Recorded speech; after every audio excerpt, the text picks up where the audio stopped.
যদি আল্লাহ সুবহানাহু তাআলা এই নূর সরিয়ে নিতেন, তার চেহারাকে প্রকাশ করে দিতেন, তাহলে তার চেহারার জ্যোতিতে আসমান এবং জমিন ভস্মীভূত হয়ে যেত, জ্বলে পুড়ে ছারখার হয়ে যেত।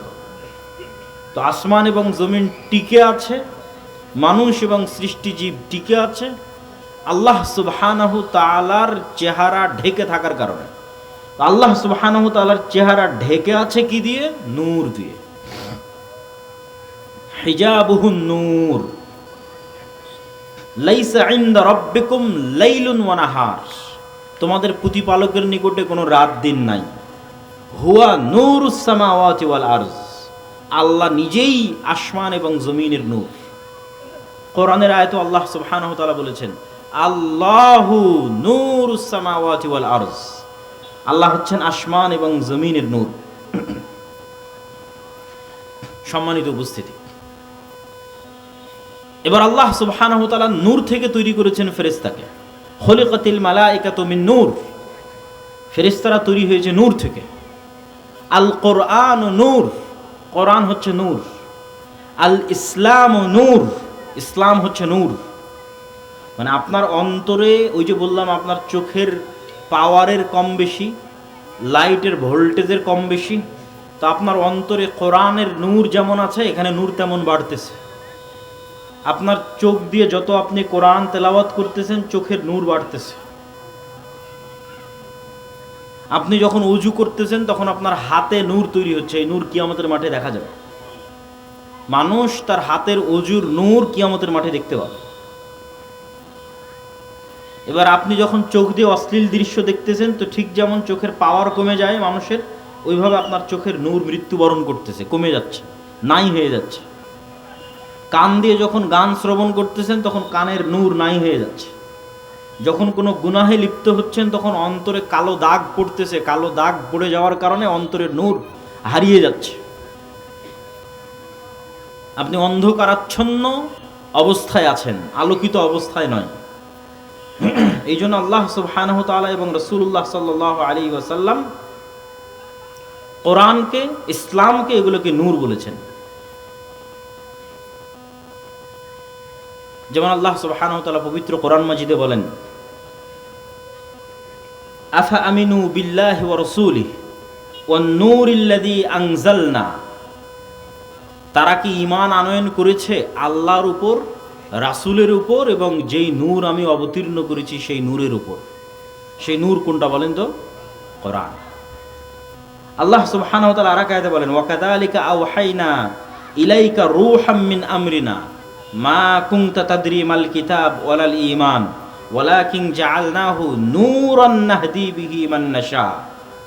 হে আল্লাহর নবী, আপনি জানতেন না ঈমান কাকে বলে, কিতাব কাকে বলে, কিন্তু এই কোরআনকে নূরান নাহদি বিহি মান নাশা, এই কোরআনকে নূর বানিয়েছে, লাইট, আলো, নূর। নাহদি বিহি মান নাশা, এটাতে যাকে ইচ্ছা তাকে আমরা হেদায়েত দান করি।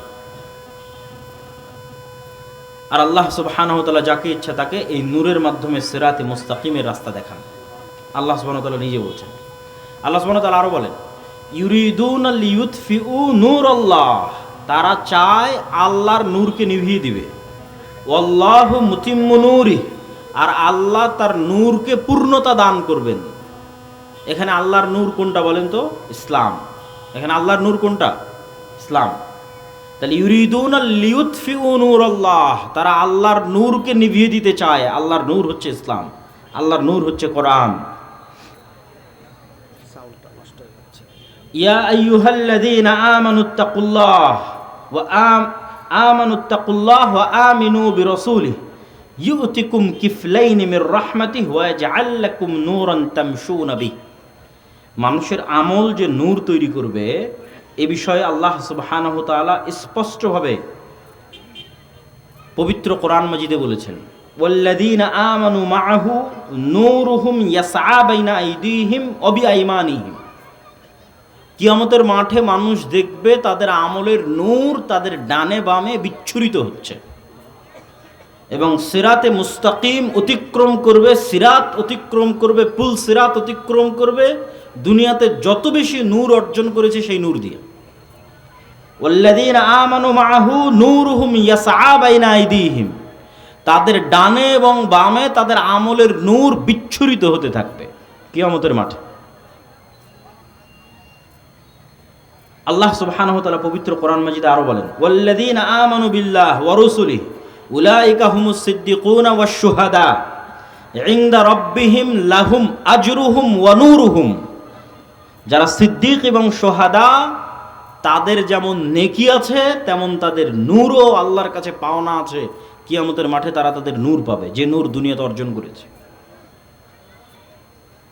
ইসলামের প্রতি আমল করেছে, নূর অর্জন করেছে। কোরআন তেলাওয়াত করেছে, নূর অর্জন করেছে। ওযু করেছে, নূর অর্জন করেছে। সালাত আদায় করেছে, নূর অর্জন করেছে। এগুলো সব বাস্তবে যেমন আপনি লাইট বন্ধ হয় এবং নিভে যাওয়া দেখছেন, ঠিক আপনার অন্তরের নূর আছে অথবা নাই এটা বাস্তব। আপনার চোখে নূর আছে অথবা নাই এটা বাস্তব।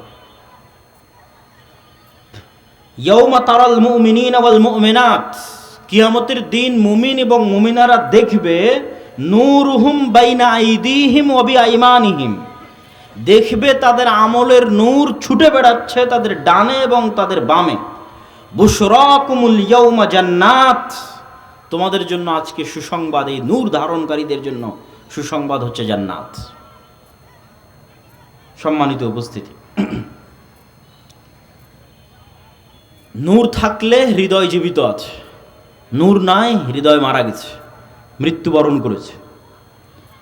নূরের হৃদয় পরিপূর্ণ অবস্থায় আছে, শয়তান ভয়ে পালাবে। এটা হচ্ছে আপনার নফসে, আপনার হৃদয় নূরের পাওয়ারের প্রভাব। যেমন খুব ভয়ঙ্কর প্রজ্বলমান লাইটের দিকে যেমন তাকানো যায় না, সূর্যের দিকে যেমন তাকানো যায় না, আল্লাহ সুবহানাহু ওয়া তাআলার চেহারা যেমন এই চর্মচক্ষু দিয়ে দেখা যায় না, ঠিক কারো হৃদয়ের নূর যদি এতটা প্রভাবশালী হয় তো শয়তান ধারে কাছে আসবে না। যেমন উমর রাদিয়াল্লাহু তাআলা আনহুকে দেখে শয়তান রাস্তা পরিবর্তন করে নিত। এটা যে তার হৃদয়ের ভোল্টেজ, নূরের পাওয়ার। আর যদি নূর না থাকতে থাকতে থাকতে থাকতে একদমই নাই, কালো কুচকুচে অন্তর হয়ে গেছে, তাহলে এর ধারে কাছে আর ফেরেশতা নাই, এই সব সময় এখন শয়তানের গোলাম। পৃথিবীতে মানুষ দুই ধরনের জীবের সাথে বন্ধুত্ব করে। মানুষের সাথে মানুষের বন্ধুত্ব যত সত্য, মানুষের সাথে মানুষের সম্পর্ক যত সত্য, তার চেয়ে বেশি সত্য মানুষের সাথে ফেরেশতার বন্ধুত্ব, তার চেয়ে বেশি সত্য মানুষের সাথে শয়তানের বন্ধুত্ব। কেন? আপনি জন্মের পর আপনার বাবা মাকে দেখেছেন, আপনার বাবা মা যে আছে এটার উপর আপনার বিশ্বাস যত মজবুত, আপনার বাবা মায়ের অস্তিত্বের বিশ্বাস যত সত্য, আপনি বিয়ের পর আপনার চোখের সামনে আপনার সন্তান হয়েছে, আপনার সন্তানের অস্তিত্বের বিশ্বাস যত সত্য, আপনার সাথে ফেরেশতা আছে এবং শয়তান আছে, আপনার রূহ এবং নফসের সাথে তারা চলাচল করছে, আপনি হয় শয়তানের বন্ধু না হয় ফেরেশতার বন্ধু, এটা তার চেয়ে বেশি সত্য। কেন? আদম আলাইহিস সালাতু ওয়াস সালামকে যখন আল্লাহ সুবহানাহু ওয়া তাআলা সৃষ্টি করেছেন, তখন আদম আলাইহিস সালাতু ওয়াস সালাম সৃষ্টি হওয়ার পর সর্বপ্রথম তার স্ত্রীকে দেখেনি, সর্বপ্রথম তার ছেলেকে দেখেনি, তার বাপ মাকে দেখেনি। তার তো বাপ মাই নাই, দেখবে কিভাবে? তাহলে আদম আলাইহিস সালাতু ওয়াস সালাম সর্বপ্রথম ভিন্ন জগতের দুটো প্রাণীর সাথে পরিচিত হয়েছে। ওয়াইদ ক্বালা রাব্বুকা লিল মালাইকাতি ইন্নী জাইলুন ফিল আরদি খলিফা ক্বালু আতাজআলু ফিহা মান ইউফসিদু ফিহা ওয়া ইয়াসফিকুদ দিমা। যখন আল্লাহ ফেরেশতাদের ডেকে বললেন আমি পৃথিবীতে আমার প্রতিনিধি সৃষ্টি করতে চাই, তোমরা কি বলো? তো আল্লাহ বললেন আপনি কি পৃথিবীতে এমন কাউকে সৃষ্টি করবেন যারা ফিতনা ফাসাদ তৈরি করবে? আর আমরা তো আপনার তাসবিহ পাঠ করছি। তো আদম আলাইহিস সালাম সৃষ্টি হওয়ার আগে থেকেই ফেরেশতাদের সাথে আলাপ আলোচনা চলতেছে। এবার আদম আলাইহিস সালাম সৃষ্টির পরেই দুইটা ভিন্ন জগতের প্রাণীর সাথে উনি পরিচিত হচ্ছেন। একটা ফেরেশতা যারা আল্লাহর আদেশে তার সামনে সিজদা করলো, আর একটা শয়তান ইবলিস যে আল্লাহর আদেশে সৃষ্টি করলো না। তাহলে মানুষ পৃথিবীতে সৃষ্টি হওয়ার পর সর্বপ্রথম আরেক মানুষের সাথে বন্ধুত্ব হয়নি, সর্বপ্রথম আরেক মানুষের সাথে শত্রুতা হয়নি, সর্বপ্রথম বন্ধুত্ব হয়েছে ভিন্ন জগতের প্রাণীর সাথে, সর্বপ্রথম শত্রুতা হয়েছে ভিন্ন জগতের প্রাণীর সাথে। আমরা আদমেরই সন্তান, তাই আমার সন্তানের অস্তিত্বের চাইতে আমার সাথে ফেরেশতা আছে এটা বেশি সত্য। কেন? আমার জন্মের পরে, সৃষ্টির পরে প্রথম পরিচিত হয়েছে ফেরেশতার সাথে। আমার পিতামাতা আছে, এটার চেয়ে বেশি সত্য আমার সাথে শয়তান আছে। হয় আমরা যারা এখানে উপস্থিত আছি, হয় আমরা শয়তানের বন্ধু, না হয় ফেরেশতার বন্ধু। হয় শয়তানের গোলাম, আর না হয় এত বেশি পরিমাণ নূর তৈরি করেছি সবসময় আশেপাশে ফেরেশতা থাকে। দুটোর একটা। সম্মানিত উপস্থিতি, ফেরেশতার অস্তিত্ব হচ্ছে ঈমান বিল গায়েবের একটা বড় অংশ। কিন্তু আমরা ফেরেশতার অস্তিত্বে বিশ্বাসই করি না, তো ঈমান কিভাবে রাখব? এই জন্য আমরা আলোচনা শুরু করেছি নূর দিয়ে, যে নূরের অস্তিত্ব সত্য, নূর থেকে ফেরেশতা তৈরি। এখন আপনি প্রশ্ন করবেন, আমরা তো চোখে দেখতে পাই না নূর, ফেরেশতাকেও তো চোখে দেখি না, তাহলে কেমনে বুঝবো ফেরেশতা আছে? এটার জন্য আমি দু একটা উদাহরণ আপনাদের সামনে দিই, যে উদাহরণগুলি দিলে আপনাদের কাছে পরিষ্কার হবে যে ফেরেশতা আছে, কিভাবে আছে, আপনি কেমনে দেখতে পারেন ফেরেশতাকে, কেমনে দেখা সম্ভব ফেরেশতাকে, ফেরেশতার অস্তিত্ব কেন সত্য, কতটা সত্য। আল্লাহ সুবহানাহু ওয়া তাআলা তার প্রত্যেকটা জিনিসের আলামত তার সৃষ্টিজীবের মধ্যেই লুকিয়ে রেখেছেন কোনো না কোনোভাবে। মানুষ চিন্তা এবং গবেষণা করলে পেয়ে যাবেই যাবে, শুধু চিন্তা গবেষণার অভাব। আজকে আমরা আমাদের যুগে এমন অসংখ্য আলো ব্যবহার করতেছি, যে আলোগুলো আমরা স্বচক্ষে দেখি না, কিন্তু বিজ্ঞান ধরতে পারে। ঠিক ক্যামেরা আমার ছবি ধারণ করতেছে, আমার দৃশ্যটা আলোর মাধ্যমে ক্যামেরায় যাচ্ছে, আলোর মধ্যে দিয়ে ক্যামেরায় গিয়ে পৌঁছতেছে। মোবাইলে লাইভ হচ্ছে, আমার আওয়াজ যেখান থেকে আমেরিকা এবং লন্ডনে যাচ্ছে, এটা এক প্রকার আলোর মধ্যে দিয়ে, ওয়েভের মধ্যে দিয়ে আমেরিকা এবং লন্ডনের সাথে সাথে পৌঁছে যাচ্ছে। যারা লাইভ দেখতেছে তারা শুনতে পাচ্ছে। আপনি যখন মোবাইলে কথা বলেন, তখন আপনার কথা ইনস্ট্যান্ট ঢাকায় পৌঁছে যায়, সাথে সাথে এটা ওয়েভের মাধ্যমে, ওকে আপনি দেখেনও না, বুঝেনও না, কিন্তু আপনি নিজেই ব্যবহার করতেছেন। যখন আপনি এসির রিমোট দিয়ে এসি অফ করেন, তখন রিমোট থেকে একটা আলো বের হয়ে এসিতে গিয়ে লাগে, লাগার পরে তখন এসিটা বন্ধ হয়, অথবা একটা আলো গিয়ে এসিতে লাগে, তখন এসিটা চালু হয়। আজকের আধুনিক সভ্যতা ওয়েভ, আলোর উপর দাঁড়িয়ে আছে, অথচ যেগুলো একটা আমরা স্বচক্ষে দেখি না, তবে বিজ্ঞান ধরতে পারে। এবং এগুলোর মাধ্যমে, এগুলোর মধ্যেও আল্লাহ সুবহানাহু ওয়া তাআলার নিদর্শন আছে। আল্লাহ সুবহানাহু ওয়া তাআলা এগুলোর মুখাপেক্ষী কথা বলছি না, কিন্তু আজকের আধুনিক প্রযুক্তি আল্লাহর তৈরি করা ওয়েভকে ব্যবহার করে, আলোর মধ্যে যে ওয়েভ তরঙ্গ আছে, এটাকে ব্যবহার করে আজকের মানুষ যদি আমার কথা ইনস্ট্যান্ট এখন সাথে সাথে আমেরিকায় বসে শুনতে পায়, হাজার হাজার কিলোমিটার দূরে লন্ডনে বসে শুনতে পায়, তাহলে আমি এখন যেটা বলছি এটা আল্লাহ সাথে সাথে শুনছেন না? তাহলে ওই বিশ্বাসটুকু আমি করতে পারি না কেন? আল্লাহর দেওয়া ওয়েভ এবং তরঙ্গ ব্যবহার করে আল্লাহর সৃষ্টিজীব আমার কথা সাথে সাথে বসে শুনতেছে আমেরিকা লন্ডনে, আর আমি মনে করছি না আল্লাহ তো আমার কথা শুনছেন না, আল্লাহ তো আমাকে দেখছেন না। তাহলে আমি বোকার স্বর্গে বাস করছি। যদিও আল্লাহ সুবহানাহু ওয়া তাআলা এগুলোর মুখাপেক্ষী নয়, কিন্তু এগুলোর মধ্যে চিন্তার আলামত আছে, চিন্তা করার সুযোগ আছে।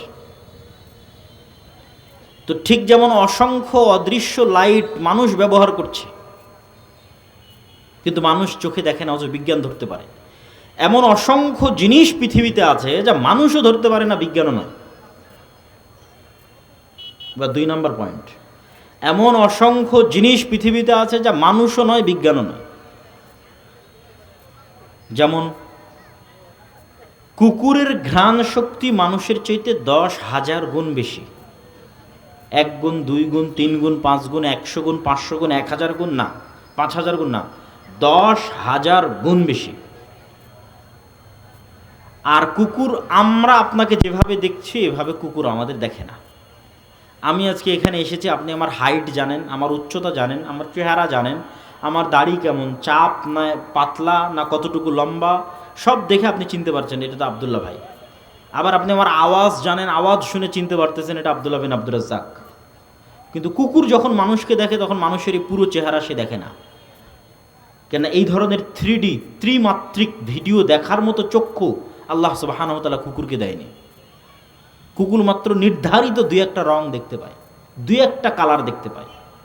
ফলত একটা সাদা কালো ছবি আর একটা রঙিন ছবির মধ্যে যেমন পার্থক্য, এর চেয়ে তো বেশি পার্থক্য তৈরি হয় কুকুরের দেখা আর আমার এবং আপনার দেখার মধ্যে। আমরা রঙিন 3D ত্রিমাত্রিক স্পষ্ট ক্লিয়ার দেখতে পাচ্ছি, আর কুকুরের দেখাটা অনেক পার্থক্য। ও বুঝতেই পারবে না যে এক মানুষের সাথে আর এক মানুষের কী পার্থক্য, এটা পার্থক্যই করতে পারবে না।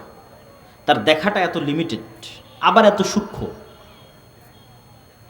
তাহলে কুকুর কেমনে চিনে যে এটা মানুষ? ঘ্রাণ, এত সূক্ষ্ম ঘ্রাণ আল্লাহ সুবহানাহু ওয়া তাআলা কুকুরকে দিয়েছে যে যেটার ঘ্রাণ আমি আপনি পাই না বলছি, যেটার ঘ্রাণ নাই সেটারও ঘ্রাণ কুকুর পাবে। আমি যদি বলি না আমার কাপড়ের তো কোনো ঘ্রাণ নাই ভাই, কোনো ঘ্রাণ পাচ্ছেন আপনি না, তাহলে এখন আপনি যদি বলেন না এই কাপড়ের কোনো ঘ্রাণ নাই, এটা মিথ্যা কথা হবে। এই কাপড়েরও ঘ্রাণ আছে, মানুষের পাওয়ার ক্ষমতা নাই, মানুষের তৈরি করা কোনো যন্ত্রের পাওয়ার ক্ষমতা নাই, আল্লাহর তৈরি করা সৃষ্টি কুকুরের পাওয়ার ক্ষমতা আছে। এই কাপড়টা ওর গায়ে দেন, দিয়ে বলেন আব্দুল্লাহ কোথায় আছে খুঁজে বের করে নিয়ে আসতে, 100 কিলোমিটারের মধ্যে থেকে খুঁজে বের করে নিয়ে আসবে। তাহলে কোনো কিছুর ঘ্রাণ নাই, আমি পাচ্ছি না এই জন্য ঘ্রাণ নাই, কোনো যন্ত্র পাচ্ছে না এই জন্য ঘ্রাণ নাই, এটা মিথ্যা কথা। ওর ঘ্রাণ এত সূক্ষ্ম লেভেলের যে আমার পাওয়ার ক্ষমতা আল্লাহ দেয়নি, আমার এই নাকে দেয়নি। ওইটার ঘ্রাণ এত সূক্ষ্ম লেভেলের যে ওটা পাওয়ার ক্ষমতা আল্লাহ সুবহানাহু ওয়া তাআলা বিজ্ঞানীদের যন্ত্রকে দেয়নি, কিন্তু এটা পাওয়ার ক্ষমতা আল্লাহর সৃষ্টিজীব কুকুরের আছে। ঠিক শোনার ক্ষেত্রেও, শ্রবণের ক্ষেত্রেও আল্লাহর এমনও প্রাণী আছে এত সূক্ষ্ম লেভেলে তারা আওয়াজ শুনতে পায়। তার মধ্যে একটা হাতি। আপনি আরও খুঁজে দেখেন যে কোন প্রাণী সবচেয়ে সূক্ষ্ম আওয়াজ শোনে, সূক্ষ্ম থেকে সূক্ষ্ম আওয়াজ যা মানুষ শুনতে পারবে না সে আওয়াজ। এদিক দিয়ে একটা পিঁপড়া হেঁটে যাচ্ছে, এই পিঁপড়া হাঁটার যে কোনো আওয়াজ আছে, আপনি বলবেন না পিঁপড়া তো নিঃশব্দে চলছে, কোনো আওয়াজ নাই। পিঁপড়া হাঁটারও আওয়াজ আছে, কিন্তু ওই আওয়াজ শোনার ক্ষমতা আমার নাই।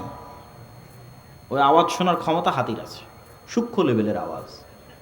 তাহলে কবরের আযাব আমি শুনছি না, তার মানে কবরের আযাব হচ্ছে না, এটা মিথ্যা কথা। কবরের আযাব যেই লেভেলের সূক্ষ্ম, ওই লেভেলের সূক্ষ্ম আওয়াজ শোনার ক্ষমতা মানুষের কানের আল্লাহ দেয়নি, কিন্তু আল্লাহর অন্য সৃষ্টিজীবের সেই সক্ষমতা আছে শোনার। আমি ওই নূরের ওই লাইট দেখতে পাচ্ছি না, তার মানে এখানে আশেপাশে ফেরেশতা না, এটা মিথ্যা কথা। রাসূলুল্লাহ সাল্লাল্লাহু আলাইহি ওয়াসাল্লাম বলছেন, ইজা সামি'তুম সিয়াহাদ দীকা ফাসআলুল্লাহ মিন ফাজলিহি ফাইন্নাহা রাআত মালাকান। রাসূলুল্লাহ বলছেন, যখন তোমরা মোরগের ডাক শুনতে পাও তখন তোমরা আল্লাহর কাছে কল্যাণের দোয়া করো। কেন? ফাইন্নাহা রাআত মালাকান, মোরগ ফেরেশতা দেখতে পায়। বলেন আল্লাহু আকবার। তাহলে আল্লাহর সৃষ্টিজীব মোরগের ওই লেভেলের আলো দেখার সক্ষমতা আছে, যেই লেভেলের আলো হচ্ছে নূর। আমার চোখের সেই সক্ষমতা, সেই পাওয়ার আল্লাহ সুবহানাহু ওয়া তাআলা দেয়নি। তার মানে না, এটা মিথ্যা কথা আছে। রাসূলুল্লাহ সাল্লাল্লাহু আলাইহি ওয়াসাল্লাম বলেন, ওয়াইজা সামি'তুম নুহাকাল হিমার ফাতাআউযু বিল্লাহি মিনাশ শাইতান ফাইন্নাহু রাআ শাইতানান। আর যখন তোমরা গাধার চিৎকার শোনো তখন আল্লাহর কাছে শয়তান থেকে বাঁচতে চাও, কেননা গাধা শয়তানের আলো দেখতে পায়। শয়তান আগুনের তৈরি, আগুনের যেই প্রকারের সূক্ষ্ম আলো দিয়ে শয়তান তৈরি করা হয়েছে ওই প্রকারের সূক্ষ্ম আলো গাধা দেখতে পায়। নূরের যেই প্রকারের সূক্ষ্ম আলো দিয়ে ফেরেশতা তৈরি করা হয়েছে ওই প্রকারের সূক্ষ্ম আলো মোরগ দেখতে পায়। তাহলে ফেরেশতা এবং শয়তানের অস্তিত্ব কাল্পনিক না বাস্তব? কথা বলে না যে কাল্পনিক না বাস্তব? বাস্তব। আপনার সন্তানের অস্তিত্বের চাইতে সত্য, আপনার পিতার অস্তিত্বের চাইতে সত্য যে আমার এবং আপনার সাথে ফেরেশতা এবং শয়তান আছে। কেন? আমাদের আদি পিতা আদম আলাইহিস সালাম জন্মের পর এদের সাথে পরিচিত হয়েছে, মানুষের সাথে না। তখন থেকে ফেরেশতা এবং শয়তান মানুষের সাথে কানেক্টেড। এবং মানুষের অন্তর, মানুষের কাল্ব এত আপার লেভেলের মেশিন। কেন মেশিন বলতেছি? মানুষের ব্রেন পৃথিবীর হাজার হাজার লক্ষ লক্ষ কম্পিউটারের চেয়ে বেশি সূক্ষ্ম লেভেলের মেশিন, তো স্পষ্ট মেশিন। কাফা বিনাফসিকাল ইয়াউমা আলাইকা হাসিবা। আল্লাহ বলছেন আজকে তোমার হিসাব নেওয়ার জন্য তুমিই যথেষ্ট। তো আমার হিসাব নেওয়ার জন্য আমি যথেষ্ট, আর অনেকগুলো মাধ্যম হতে পারে, কিন্তু একটা সহজ মাধ্যম বলি, সেটা হচ্ছে আমার ব্রেন।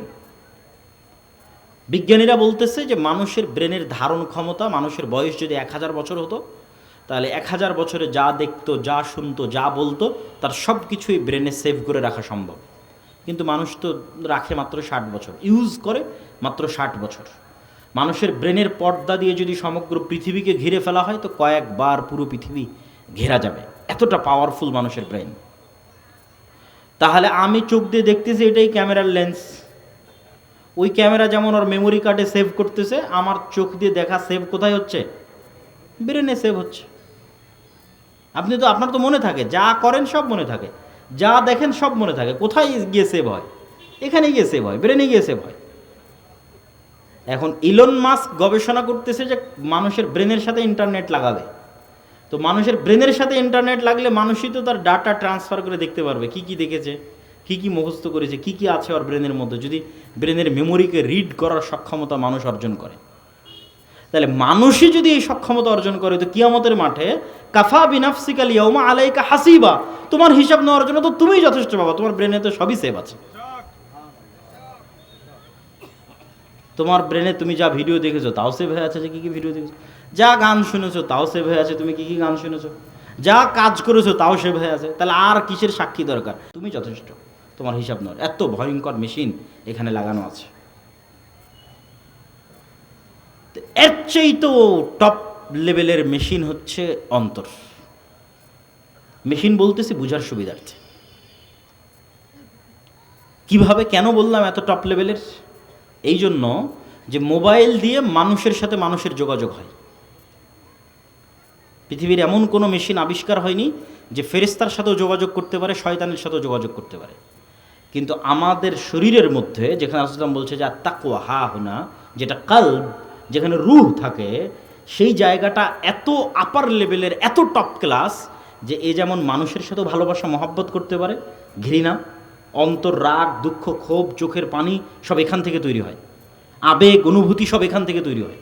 তো এই যেমন মানুষের প্রতি ভালোবাসা রাখতে পারে, মানুষের সাথে বন্ধুত্ব তৈরি করতে পারে, এই আপার লেভেলের মেশিন শয়তানের সাথেও কানেকশন তৈরি করতে পারে, ফেরেশতার সাথেও পারে। এটা ফেরেশতা এবং শয়তানের অস্তিত্বের সাথে আপনার কানেকশনের বাস্তবতা বোঝানোর জন্য আপনাকে মেশিন বলে উদাহরণ দিচ্ছে, যাতে আপনি বাস্তবতা বুঝতে পারেন যে ঠিক মেসেঞ্জারে যেমন আপনি চ্যাট করতেছেন, হোয়াটসঅ্যাপে যেমন মেসেজ দিচ্ছেন, ওর চাইতে বাস্তব আপনার এই রূহ, নফস, আপনার এই কলবের সাথে শয়তানের সম্পর্ক এবং ফেরেশতার সম্পর্ক।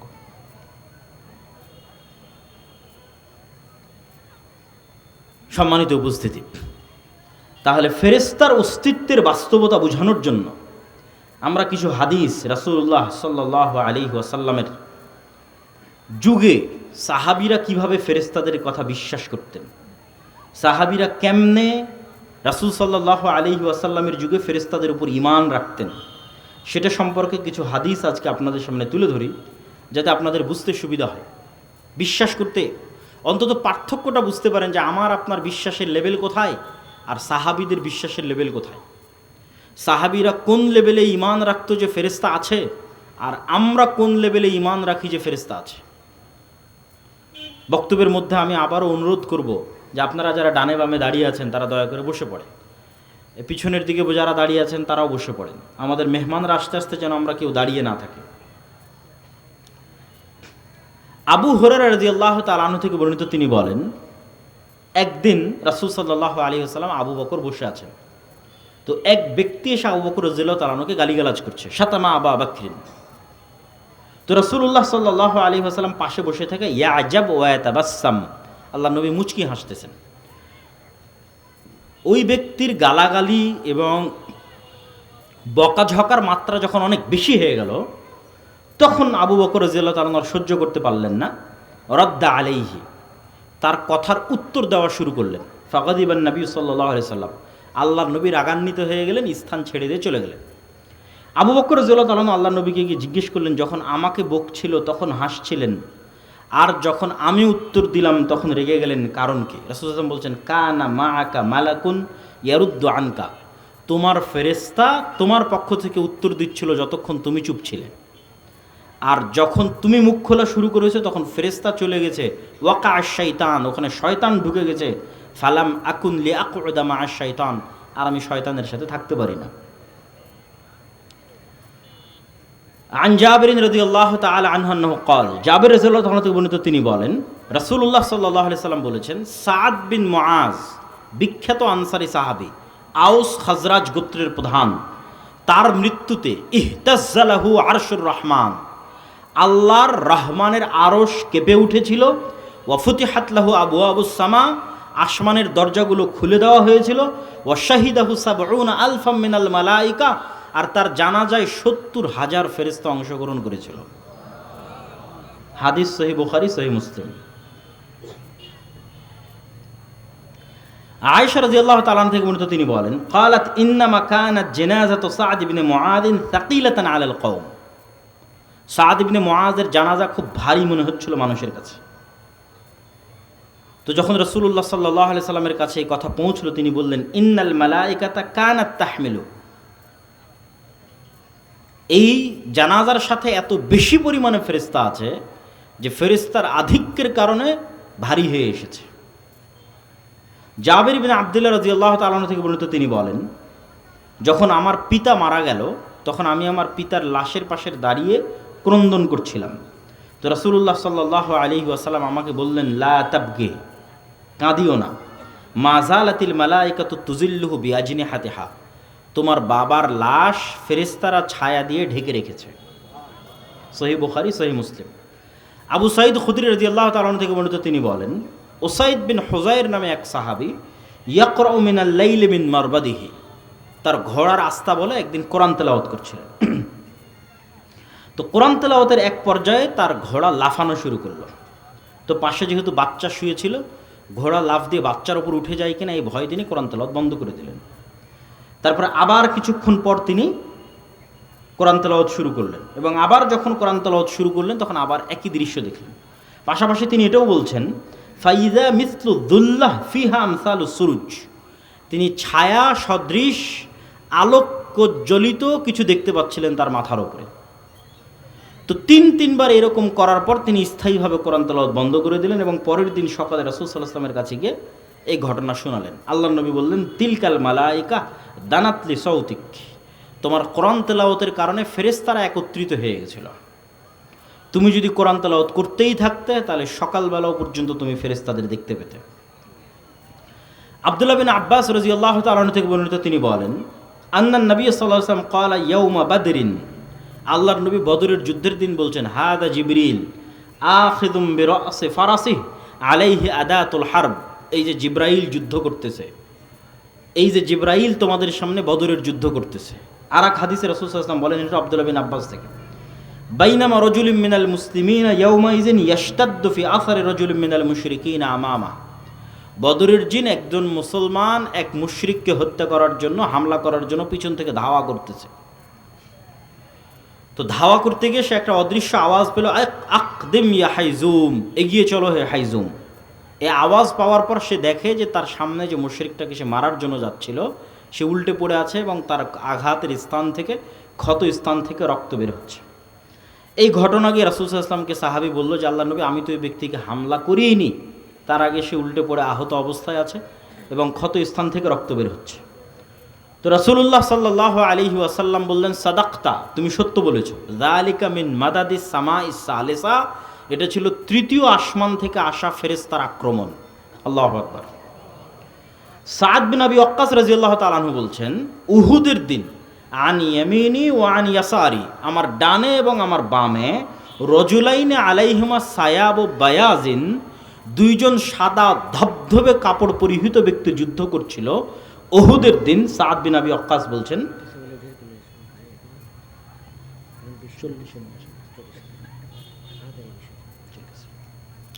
আমার ডানে এবং বামে দুইজন সাদা ধবধবে পোশাকধারী ব্যক্তি যুদ্ধ করতেছে। মা রাআইতুহুমা ক্বাবলু ওয়ালা বাদ, আমি তাদেরকে আগেও কোনোদিন দেখিনি, পরেও কোনোদিন দেখিনি।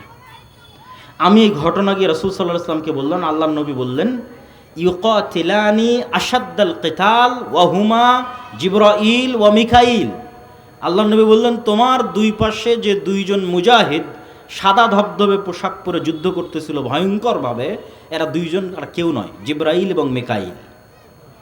হাদিস সহিহ মুসলিম 2414। আয়েশা রাদিয়াল্লাহু তাআলা আনহা বলছেন, রাসূলুল্লাহ সাল্লাল্লাহু আলাইহি ওয়াসাল্লাম লাম্মা রাজা রাসূলুল্লাহ সাল্লাল্লাহু আলাইহি ওয়াসাল্লাম মিনাল খান্দাক, আল্লাহর নবী খন্দকের দিন যুদ্ধ থেকে ফিরে এসেছেন। খন্দকে মক্কা এবং তার আশেপাশের আরব গোত্রগুলো একত্রিত হয়ে 1 মাস ব্যাপী মদিনাকে ঘিরে রেখেছিল। পরে বিশাল ঝড়ে সব ছত্রভঙ্গ হয়ে গেছে। তো আল্লাহর নবী এটাকে বিজয় মনে করে ঘরে ফিরে এসেছেন, অস্ত্র রেখে দিয়েছেন, গোসল করতে যাবেন। তো জিব্রাইল এসে বলছেন, ওয়াজা আতা সেলাহ ওয়াল্লাহি মা ওয়াজা আনা, আপনি অস্ত্র রেখে দিয়েছেন, আমরা তো অস্ত্র রাখিনি। জিব্রাইল কেন অস্ত্র রাখেনি? জিব্রাইল এই জন্য অস্ত্র রাখেনি যে খন্দকের যুদ্ধে 3টা ইহুদি গোত্র গাদ্দারি করেছিল, বানু কোরাইজা, বানু কাইনুকা, বানু নাজির। এই 3টা ইহুদি গোত্র মদিনা সনদে আল্লাহর নবীর সাথে চুক্তিবদ্ধ আছে যে মদিনার ওপর যেই আক্রমণ করুক না কেন আমরা তোমাদের সাথে একতাবদ্ধ থাকব। ঠিক এখন যেমন বাংলাদেশের সব রাজনৈতিক দলগুলো মনে মনে একতাবদ্ধ হচ্ছে, হ্যাঁ আগের সরকারের বিরুদ্ধে আমরা একতাবদ্ধ। তাহলে এই চুক্তি কেউ ভঙ্গ করে গাদ্দারি করে যদি কেউ আগের সরকারকে পুনর্বাসন করার চেষ্টা করে, তো সেম অবস্থা যে মদিনার সব পক্ষ একমত যে মদিনায় আক্রমণ করলে আমরা মুহাম্মদ সাল্লাল্লাহু আলাইহি ওয়াসাল্লামের সাথে আছি। কিন্তু এই কথা বলার পরেও 3টা ইহুদি গোত্র এই গত 1 মাস তলে তলে মক্কার মুশরিকদের সহযোগিতা করেছে। এটা মুহাম্মদ সাল্লাল্লাহু আলাইহি ওয়াসাল্লামও জানে, ফেরেশতারাও জানে, আল্লাহও জানে। তো জিবরাইল এসে বলছে, আমরা তো অস্ত্র রাখিনি, যুদ্ধ তো মক্কার মুশরিকদের সাথে শেষ হয়েছে, গাদ্দারদের সাথে তো শেষ হয়নি, মুনাফিকদের সাথে তো শেষ হয়নি, অতএব এক্ষুনি বের হন। তো কোথায় যেতে হবে? ইলা বানি কোরাইজা, বানি কোরাইজার উদ্দেশ্যে বের হন। তো আনাস রাদিয়াল্লাহু তাআলা আনহু কি বলছে দেখেন, আনাস রাদিয়াল্লাহু তাআলা আনহু বলছেন, কাআন্নী আনজুরু ইলাল গুবারি সাতিআন ফি যুকাক বানি গনম মাওকিবা জিবরিল। আল্লাহর নবী যখন ঘর থেকে বের হয়ে সাহাবীদের বললেন, চলো বানু কোরাইজার গোত্রের দিকে, জিবরাইল আদেশ দিয়েছে। তো আনাস রাদিয়াল্লাহু তাআলা আনহু বলছেন, আমরাও যখন বানি কোরাইজা গোত্রের দিকে এগিয়ে যাচ্ছি তখন আমাদের আগে আগে জিবরাইলের ঘোড়সওয়ার বাহিনীর ঘোড়ার আঘাতে তৈরি হওয়া উড়ন্ত ধুলা আমরা দেখতে পাচ্ছি। আল্লাহু আকবার। মোটর সাইকেল গেলে যেমন ধুলা তৈরি হয়, তখন আমরা এখান থেকে 700-600 জন একত্রে রওনা দিচ্ছি বানু কুরাইজার দিকে। তো আমাদের আগে আগে ধুলা উঠতেছে, তো আমরা তো যাইনি, তো কিসের ধুলা? তো আনাস রাদিয়াল্লাহু তাআলা আনহু বলছেন যে ইহুদিদের অলিগলিতে জিবরাইলের বাহিনীর উড়ন্ত ধুলা আমরা চোখে দেখতে পাচ্ছি। সহিহ বুখারী 4117। আল্লাহ সুবহানাহু ওয়া তাআলা সূরা আনফালের মধ্যে, সূরা আলে ইমরানের মধ্যে, সূরা আহজাবের মধ্যে আসমান থেকে বদর, উহুদ, খন্দক, হুনাইনে তিনি ফেরেশতা অবতীর্ণ করেছেন। এই মর্মে আয়াতে স্পষ্টভাবে আল্লাহ বলেছেন, ইস্তাস্তাগীসুনা রাব্বাকুম ফাস্তাজাবা লাকুম আন্নী মুমিদ্দুকুম বিআলফিম মিনাল মালায়েকা। তোমাদের প্রতিপালক 1000 ফেরেশতা পাঠিয়ে তোমাদের সহযোগিতা করেছে। ইস্তাকুলু লিল মুমিনিনা আলাই ইয়াকফিয়াকুম আইয়ুমিদ্দাকুম রাব্বুকুম বিসালাসাতি আলাফিম মিনাল মালায়েকা মুনজিলিন। তোমাদের প্রতিপালক 3000 ফেরেশতা অবতীর্ণ করে সহযোগিতা করেছেন। হাযা ইমদিদকুম রাব্বুকুম বিখামসাতি আলাফিম মিনাল মালায়েকাতি মুসাওয়িমিন। সারিবদ্ধভাবে 5000 ফেরেশতা অবতীর্ণ করে তোমাদের প্রতিপালক সহযোগিতা করেছে। ইয়া আইয়ুহাল্লাযীনা আমানু যকুরু নি'মাতাল্লাহি আলাইকুম ইয জাআতকুম জুনুদুন ফাআরসালনা আলাইহিম রিহান ওয়া জুনুদান লাম তারাওহা। খন্দকের যুদ্ধে আমরা 2টা বাহিনী পাঠিয়েছিলাম, একটা বিশাল ঝড়ো বাতাস আর একটা এমন সেনাবাহিনী যাকে তোমরা দেখতে পাও না, সেটা হচ্ছে ফেরেশতার সেনাবাহিনী। আব্দুল্লাহ বিন জুবাইর রাদিয়াল্লাহু তাআলা আনহু থেকে বর্ণিত, তিনি বলেন, সামি'তু রাসূলুল্লাহ সাল্লাল্লাহু আলাইহি ওয়াসাল্লাম ইয়াকুল ফি কতল হানজালা ইবনে আবি আমির। হানজালা রাদিয়াল্লাহু তাআলা আনহু বাসর ঘর থেকে বের হয়ে যুদ্ধ করে শহীদ হয়েছেন। সাহাবীরা বলছে তাকে গোসল দিতে হবে। তো রাসূলুল্লাহ সাল্লাল্লাহু আলাইহি ওয়াসাল্লাম বলছেন, ইন্না সাহিবাকুম তুগাসসিলুহুল মালায়েকা। হানজালাকে গোসল দেওয়ার দরকার নেই, এই জন্য যে হানজালাকে ইতিমধ্যে ফেরেশতারা গোসল দিয়ে ফেলেছে। সম্মানিত উপস্থিতি, আরও অসংখ্য হাদিস রাসূলুল্লাহ সাল্লাল্লাহু আলাইহি ওয়াসাল্লামের জীবদ্দশায় ফেরেশতাদের সংক্রান্ত পেশ করা যাবে। রাসূলুল্লাহ সাল্লাল্লাহু আলাইহি ওয়াসাল্লাম একদিন বসে আছে এরকম মাজমায়, একজন অপরিচিত ব্যক্তি আসলেন, এসে আল্লাহ নবীকে জিজ্ঞেস করছে, ইসলাম কি বলেন, ঈমান কি বলেন, ইহসান কি বলেন। সাহাবীরা বলছে, ওর চেহারায় সফরের আলামত নাই এবং আমরা কোনোদিন দেখিনি। এখনকার মদিনা যত ছোট, সেই কালের মদিনা আরও ছোট, হাতে গোনা যায় একটা গ্রামের মানুষকে। এক গ্রামের সবাই সবাইকে চিনে, 500-600 মানুষ, 500-600 ঘর, সবাই চিনে। তা আমরা চিনিও না, আর এ তো বিমান আর রকেটের সফর নয়, মরুভূমির সফর, সফরের আলামতও নাই। একদম ইস্ত্রি করা সাদা ধবধবে জামা গায়ে দিয়ে আসলে যেমন হয়, আমরা তো গাড়িতে আসছি তবুও কত সফরের আলামত গায়ে লেগে আছে। তো যখন জিজ্ঞেস করে শেষে বিদায় নিয়ে চলে গেল, তখন রাসূল জিজ্ঞেস, জানো কে ছিল? তো বলে, না, আপনি এবং আল্লাহ ভালো জানে। তো বলে, জিবরাইল এসেছিল তোমাদেরকে দিন শেখানোর জন্য। তাহলে ওনারা স্বচক্ষে ফেরেশতাদের দেখতেছে, ফেরেশতাদের অস্তিত্বকে স্বচক্ষে দেখছে, ফেরেশতাদের অস্তিত্বের প্রভাব স্বচক্ষে দেখছে, স্বচক্ষে অনুভব করছে। রাসূলুল্লাহ সাল্লাল্লাহু আলাইহি ওয়াসাল্লাম বলছেন, আজকে জিবরাইল আসেনি। কেন আসেনি? বাড়িতে মূর্তি এই জন্য, ছবি এই জন্য। ছবি সরাও, জিবরাইল আসবে। লা ইয়াদখুলুল মালায়েকাতু ফি বাইতিন, ওই বাড়িতে ফেরেশতা প্রবেশ করে না যে বাড়িতে কুকুর আছে আর ছবি আছে। রাসূলুল্লাহ সাল্লাল্লাহু আলাইহি ওয়াসাল্লাম বলছেন যে জিবরাইল আমাকে এত বেশি পরিমাণে মিসওয়াক করতে বলে, আমার মুখের গন্ধে জিবরাইলের কষ্ট হয়। আমার এবং আপনার কাছে মনে হয় কোনো গন্ধ নাই, কিন্তু ওই যে কুকুরের ঘ্রাণ শক্তি বললাম সূক্ষ্ম, তা আমার এবং আপনার কাছে মনে হচ্ছে কোনো গন্ধ নাই, কিন্তু এই মানবিক গন্ধই ফেরেশতাদের কষ্ট দেয়। তাহলে মুহাম্মদ সাল্লাল্লাহু আলাইহি ওয়াসাল্লামের পবিত্র মুখের গন্ধ যদি ফেরেশতারা কষ্ট পায়, তাহলে যে সারাদিন বিড়ি আর সিগারেট খাচ্ছে ওর কাছে ফেরেশতা থাকবে না শয়তান থাকবে? আবার বলেন, ওর কাছে ফেরেশতা থাকবে না শয়তান থাকবে? শয়তান। ফেরেশতা থাকার কোনো সুযোগ নাই। ও শয়তানের বন্ধু এবং শয়তানের গোলাম। ওর অন্তরের রূহ মারা গেছে, ওর মুখের রূহ মারা গেছে, এই নূর মারা গেছে, নাই। এটা চোখের পাওয়ার যেমন সত্য, ওই নূরের অস্তিত্ব তেমন সত্য। কানের শ্রবণ শক্তির পাওয়ার যেমন সত্য, ওই নূরের অস্তিত্ব তেমন সত্য। ওর হৃদয়ের নূরের অস্তিত্ব তেমন সত্য। সম্মানিত উপস্থিতি, তাহলে সাহাবায়ে কেরাম গায়েবের উপর কঠোর থেকে কঠোর ঈমান রাখতেন। এই জন্য তারা কখনো দুনিয়ামুখী ছিলেন না, এই জন্য তারা কখনো ইসলামের বিজয়ের জন্য কম্প্রোমাইজ করেননি, কম্প্রোমাইজের আদর্শকে তারা অবলম্বন করেননি। কেননা তারা ঈমান বিল গায়েব ইয়াকিনের পর্যায়ে ছিল। আর আমাদের ঈমান বিল গায়েব নাই, এই জন্য আমাদের আজকে এই দশা। আপনাকে বুঝানোর সুবিধার্থে যদি আরও স্পষ্ট করে বলি যে মূসা আলাইহিস সালাতু ওয়াস সালাম তৎকালীন ফেরাউনের কাছে দুনিয়াবী শক্তিতে যতটা দুর্বল ছিল, আজকের ফিলিস্তিনের গাজার মানুষ অতটা দুর্বল নয় ইসরায়েলের কাছে। আরও যদি ঘুরিয়ে বলি, আজকের ইসরায়েলের কাছে ফিলিস্তিনের গাজার মানুষ যত দুর্বল, আজ থেকে 3000-4000 বছর আগে ফেরাউনের কাছে মূসা আলাইহিস সালাম তার চেয়ে শতগুণে বেশি দুর্বল ছিলেন দুনিয়াবী দিক থেকে, দুনিয়াবী শক্তি ক্ষমতার দিক থেকে। আরও যদি বুঝানোর জন্য বলি, আজ থেকে 1400 বছর আগে মুহাম্মদ সাল্লাল্লাহু আলাইহি ওয়াসাল্লাম এবং তার সাহাবীরা আবু বকর, ওমর, ওসমান, আলী রাদিয়াল্লাহু তাআলা আনহুম, খালিদ বিন ওয়ালিদ, আমর ইবনুল আস, তারা পারস্য এবং রোমান সাম্রাজ্যের তুলনায় যতটা দুর্বল ছিল, আজকের সারা বিশ্বের মুসলমানেরা আমেরিকা ইউরোপের তুলনায় অতটা দুর্বল নয়। আরও সহজ করে বলি, আজকের সমগ্র বিশ্বের মুসলমানেরা আমেরিকা এবং ইউরোপের দুনিয়াবী শক্তির তুলনায় যতটুকু দুর্বল, তার চেয়ে শতগুণ দুর্বল ছিল মুহাম্মদ সাল্লাল্লাহু আলাইহি ওয়াসাল্লাম এবং তার সাহাবীরা খালিদ বিন ওয়ালিদ এবং আমর ইবনুল আসেরা দুনিয়াবী শক্তির তুলনায় তৎকালীন রোমান এবং পারস্যের কাছে শতগুণ বেশি দুর্বল ছিল। তাহলে ওরা জিতলো কেমনে?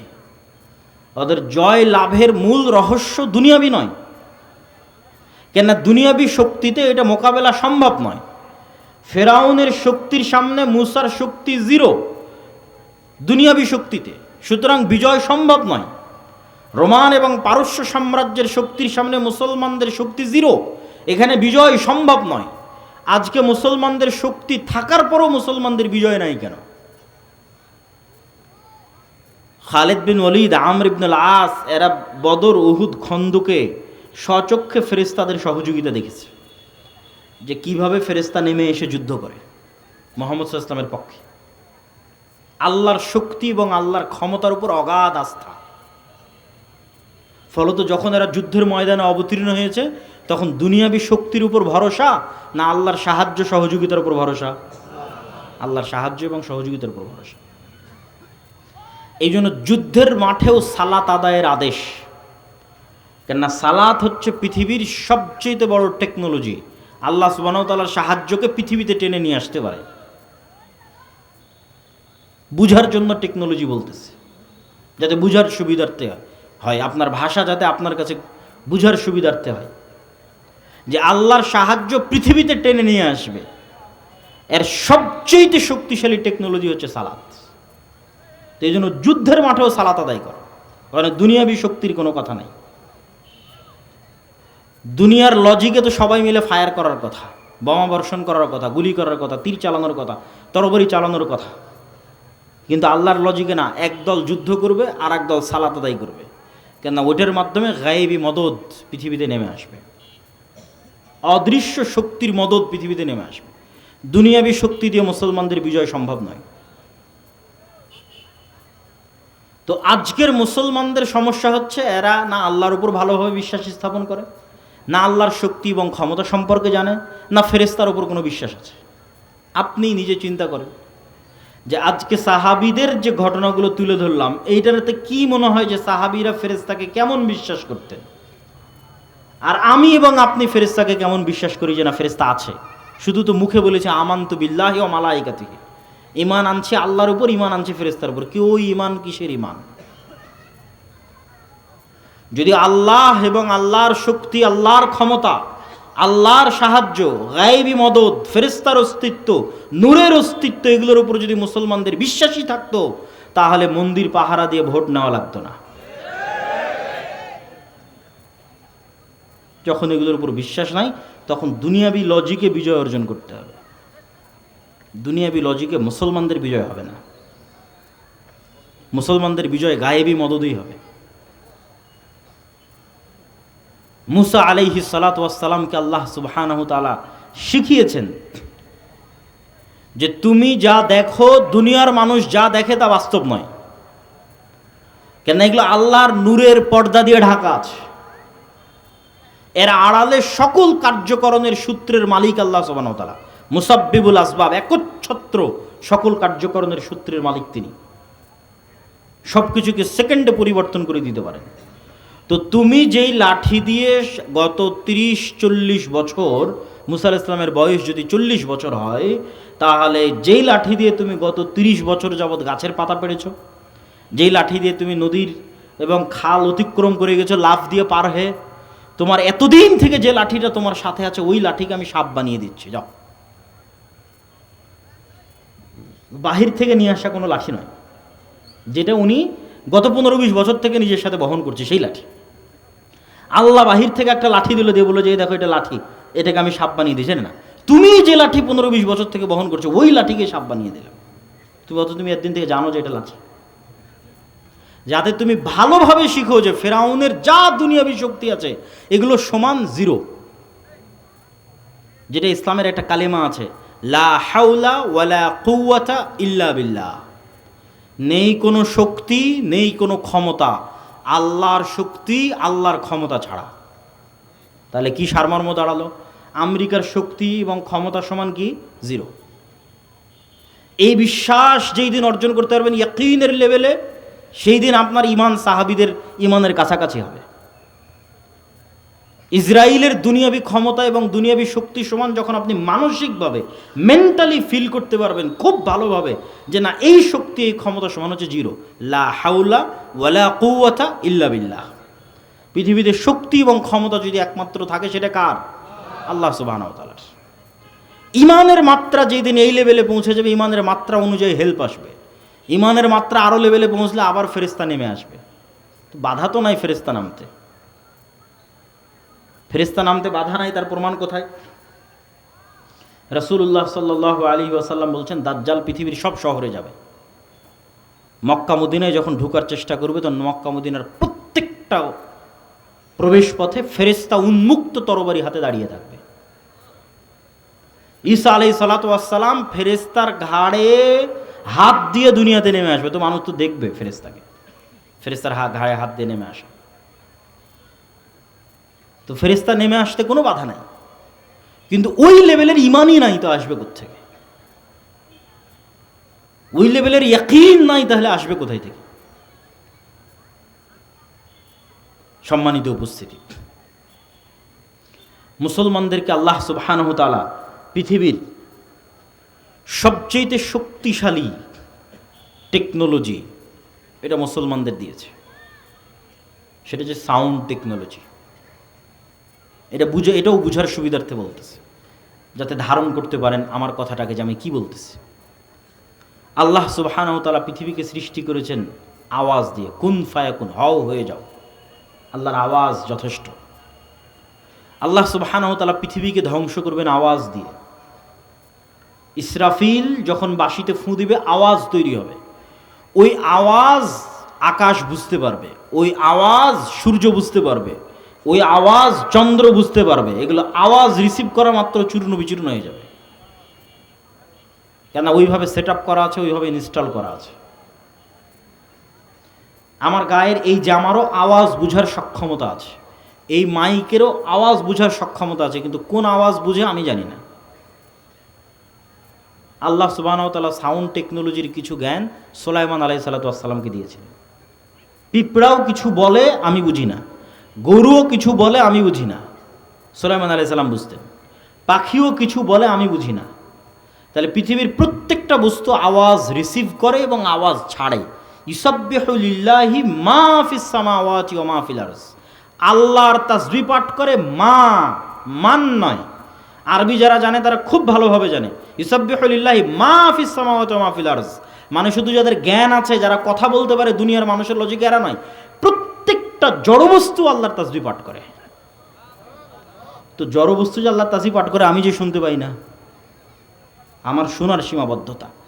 কিন্তু প্রত্যেকটা বস্তু আওয়াজ বের করে এবং আওয়াজ রিসিভ করে। এই কাগজের আওয়াজ আছে, আওয়াজ বের করে এবং আওয়াজ রিসিভ করে। আপনার কাছে এটা এখন কঠিন মনে হলে আমি একটু সহজ করে দিই, বুঝার সুবিধার্থে সহজ করে দিই। এই কাগজটা আগে কি ছিল? কি ছিল বলেন? আঁশ কি ছিল? হ্যাঁ, কোনো একটা গাছের ছাল বাকলা অথবা তুলা, আমাদের কাপড় তুলা ছিল, ওটা কোথায় ছিল? গাছে ছিল, তাই না? এবার গাছ যখন দেখবেন তখন আপনার ব্রেনে কাজ করবে যে গাছের জীবন আছে, এটা তো বোঝা যায়। গাছের জীবন আছে এটা বোঝা যায় না? ও বড় হয় কিভাবে, ধান দেয় কিভাবে, আম দেয় কিভাবে, ফল দেয় কিভাবে? তো যে আম ধান ফল দিতে পারে, ও কথাও বলতে পারে। আজকে ওর কথা বোঝার ক্ষমতা আমার নাই, তাই তাহলে এটা আলাদা কোনো অস্তিত্বশীল নয়। সব জিনিস আপনি দেখেন ঘুরে ফিরে কোনো না কোনো একটার সাথে কানেক্টেড, আল্লাহর প্রকৃত অস্তিত্বের সাথে কানেক্টেড। যে চেয়ারের উপর আমি বসে আছি, এটা কাঠ ছিল, গাছের সাথে সম্পৃক্ত। এইভাবে এগুলো, এই যে প্রত্যেকটা মেটাল যেগুলো দিয়ে তৈরি হয়েছে, এগুলো কোনো খনিজ পদার্থ থেকে আনা হয়েছে। কোনো এক খনিজ, যে খনি আছে সেখান থেকে সেই পদার্থ বের করে এটা তৈরি করা হয়েছে। ওখানে যখন ছিল তখন আপনি ঠিকই বুঝবেন যে না, অর্থ জীবন আছে, আস্তে আস্তে বাড়তেছে, আস্তে আস্তে বড় হচ্ছে। এখন ওখান থেকে বের করে আপনি ক্যামেরা বানিয়েছেন, তাই এখন কথা বলতে পারে না, শুনতে পারে না, এটা ভুয়া কথা। ইরানের রাজধানীতে এবং কাতারে হামাসের এবং ইরানের যে বিজ্ঞানীদের হত্যা করা হয়েছে, এর বেশিরভাগগুলোকে মোবাইল বিস্ফোরণে হত্যা করা হয়েছে। এই জন্য আফগানিস্তানের সরকার মাঝখানে সম্পূর্ণ নেটওয়ার্ক এবং ইন্টারনেট বন্ধ করে দিয়েছিল ভয়ে। আমি এখানে বসে থাকবো, এই মোবাইল ওয়েভ রিসিভ করতে পারে, ওয়েভ রিসিভ করে দেখেই তো কথা বুঝতে পারি আমি। মানে কথাটা তো ওয়েভের মাধ্যমে আসতেছে, আমি মেসেজ দিচ্ছি, ওয়েভের মাধ্যমে যাচ্ছে। তো যখন কোনো এক লেভেলের ওয়েভ ছাড়বে, যেই লেভেলের ওয়েভ ছাড়লে এটা এখানেই বিস্ফোরণ হয়ে যাবে। এই টেকনোলজি ইসরায়েল অর্জন করেছে। তো ঠিক যেমন এই মোবাইল আজকের আধুনিক প্রযুক্তিতে ওয়েভ রিসিভ করতে পারে, আল্লাহ সুবহানাহু তাআলার মাধ্যমে এই মোবাইল আওয়াজও রিসিভ করতে পারে। সাউন্ড টেকনোলজি, আওয়াজ,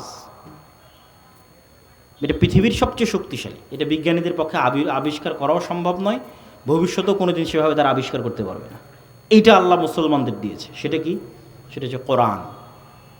কোরআন কার সাউন্ড, কার আওয়াজ? এটা আল্লাহর আওয়াজ, সাউন্ড। কোরআন যেটা আমরা তেলাওয়াত করতেছি, এটা স্বয়ং আল্লাহর আওয়াজ, এটা স্বয়ং আল্লাহ সুবহানাহু ওয়া তাআলার সাউন্ড। এই জন্য রাসূল সাল্লাল্লাহু আলাইহি ওয়াসাল্লাম বলতেছে যে কিয়ামতের পূর্ব মুহূর্তে আল্লাহু আকবার ধ্বনিতে প্রাচীর পড়ে যাবে, শহর বিজয় হবে আল্লাহু আকবার ধ্বনিতে। জিকির এই জন্য খুব পাওয়ারফুল। জাকারিয়া আলাইহিস সালাতু ওয়াস সালাম যখন আল্লাহ সুবহানাহু ওয়া তাআলার কাছে চাইলেন সন্তান, বার্ধক্য বয়স, তা আল্লাহ সন্তানের ওয়াদা দিলেন, তিনি বুঝতে পারছেন না কেমনে সন্তান হবে। তখন আল্লাহ বলছেন তুমি সকাল সন্ধ্যে জিকির করো। এই সকাল সন্ধ্যে জিকিরই এই অসম্ভবকে সম্ভব করে দিবে, যে বার্ধক্য বয়সে তোমার বন্ধে স্ত্রীর সন্তান হয়ে যাবে। কেননা সকাল সন্ধ্যের জিকির তো সাউন্ড তৈরি করবে, লা ইলাহা ইল্লাল্লাহ, লা হাওলা ওয়ালা কুওয়াতা ইল্লা বিল্লাহ, সুবহানাল্লাহি ওয়া বিহামদিহি সুবহানাল্লাহিল আযীম। তো এই সাউন্ডগুলো যেমন এখন ইনস্ট্যান্ট ওয়েভের মাধ্যমে আমেরিকা পৌঁছে যাচ্ছে, কোনো না কোনোভাবে এগুলো সরাসরি আল্লাহ সুবহানাহু ওয়া তাআলার কাছে পৌঁছে যাচ্ছে, সাথে সাথে আল্লাহ সুবহানাহু ওয়া তাআলার সাথে সাথে শুনতে পাচ্ছেন। তখন এগুলো পুনরায় এগুলোর প্রভাব পৃথিবীতে ফিরে আসতেছে। কোরআন তেলাওয়াত করতেছেন, এটা শক্তি, পাওয়ার হাউস। কোরআন বুঝা, কোরআনের জ্ঞান অর্জন করা, সালাত আদায় করা, এগুলো হচ্ছে মুসলমানদের শক্তির জায়গা। ঈমান বিল গায়েব, এগুলো হচ্ছে মুসলমানদের শক্তির জায়গা।